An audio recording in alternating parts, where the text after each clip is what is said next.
When most people think of Egypt's pyramids, the mind jumps immediately to Giza, the towering monuments of Khufu, Khafra, and Menkaure. But Giza is only the beginning. Scattered across the Nile Valley are more than 100 other pyramids, many forgotten, ruined, or half buried in the sand. Some stand tall but unknown, like the bent pyramid at Dahshur with its strange sloping profile. Others crumble in the desert, reduced to little more than mounds of mud brick. Together, these forgotten giants tell a story of ambition, experimentation, and decline, a story just as fascinating as Giza's wonders. The Pyramid Age began not at Giza, but at Saqqara with the step pyramid of Djoser, built around 2650 BCE.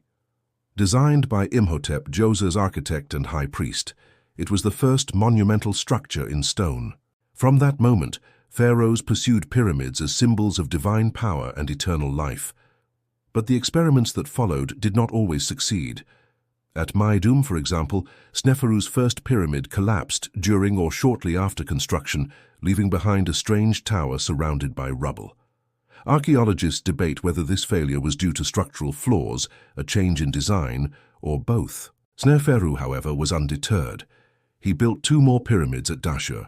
The first, the bent pyramid, rises sharply before abruptly changing angle halfway up, giving it its distinctive bent shape. Scholars believe the builders altered the slope after realizing the steep original angle was unstable. The bent pyramid still stands almost intact, its smooth casing stones preserved, offering a rare glimpse of what Giza's pyramids once looked like before erosion and plundering stripped them bare. Not far from it lies the Red Pyramid, Sneferu's final and most successful experiment. With a shallow slope and carefully planned structure, it became the world's first true smooth-sided pyramid. Its reddish limestone gives it its modern name, though in antiquity it too would have gleamed white under the sun. The Red Pyramid directly paved the way for Khufu's Great Pyramid. Without Sneferu's failures and adjustments, Giza might never have been possible.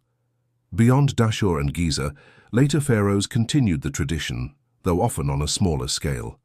At Abusir, between Giza and Saqqara, the 5th dynasty rulers built pyramids that now look like rubble heaps, made with local stone and mud brick instead of massive limestone blocks. They eroded quickly. Still, excavations at Abusir have revealed funerary temples and papyrus archives, offering vital insights into administration and daily life. At Saqqara, the Pyramid of Teti, though ruined, contains some of the best-preserved pyramid texts, which we discussed in Episode 8. These inscriptions show that even as the pyramids shrank in size, their spiritual function deepened. Farther south, the Middle Kingdom kings of the 12th dynasty built pyramids at places like Lisht, Hawara, and Ilahun. These were often mud brick cores faced with limestone. Time and looting reduced many to flat mounds. Yet they were not failures. Amenemhet III's pyramid at Hawara included an extraordinary mortuary temple known to Greek historians as the labyrinth, said by Herodotus to contain more wonders than all the monuments of Greece combined. Though much of it has vanished, traces suggest a massive complex of courtyards and chambers. Some pyramids even extended into Nubia.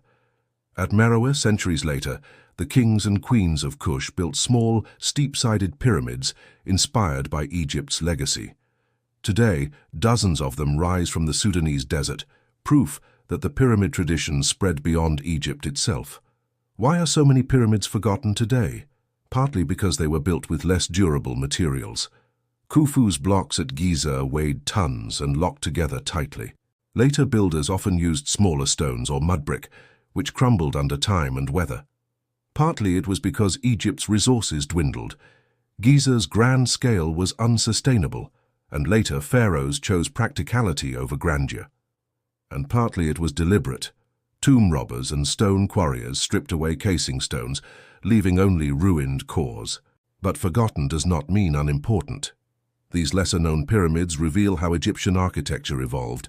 They show experimentation, the trial and error that led from Djoser's step pyramid to Khufu's masterpiece. They show cultural resilience, with dynasties continuing to build pyramids even as styles shifted. And they show decline, when political instability and economic strain reduced pyramids from mighty stone mountains to modest mud brick mounds. Modern archaeology is bringing these forgotten pyramids back into focus. Excavations at Dahshur and Abusir continue to reveal details of construction techniques.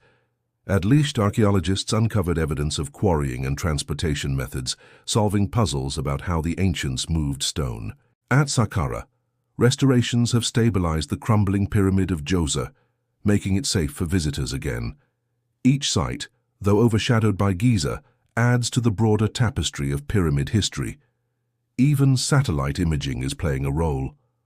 In recent years, infrared scans of Egypt's deserts have revealed anomalies suggesting more ruins buried under the sand, some of which may be pyramids not yet excavated. If confirmed, these discoveries would expand the map of Egypt's pyramid fields even further. The forgotten pyramids also remind us that the pyramid tradition was not static. It adapted to changing times, technologies, and beliefs. When resources waned, Egyptians chose smaller pyramids but emphasized texts and rituals. When dynasties shifted, styles changed.